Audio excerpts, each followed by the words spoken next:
U poslednjim izraelskim napadima na tu enklavu ubijeno je najmanje 27 Palestinaca, saopštavaju lokalne zdravstvene službe pod kontrolom Hamasa, dok se tim povodom izraelska vojska nije oglašavala.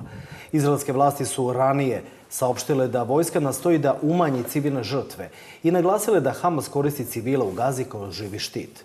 Al Jazeera prenosi da je u Džabaliji poginulo 10 članova jedne porodice od posljedice izraelskog vazdušnog udara na stambeno područje i još 8 članova druge porodice, čija kuća se također našla na meti izraelske ratne avijacije. U Kan Junisu su izvučena 4 tela ispod ruševina bombardovane kuće, a jedna devojčica i beba su podlegle povredama od izraelske bombe koja je pala na šatorsko naselje. To sve danas prenosi Al Jazeera. Mi ćemo nastaviti razgovor u studiju, ali ostajemo slikom i dalje u pojasu Gaze i pratit ćemo da li eventualno i tamo ima dejstava ili će ih biti do kraja ovog programa u 22 sata.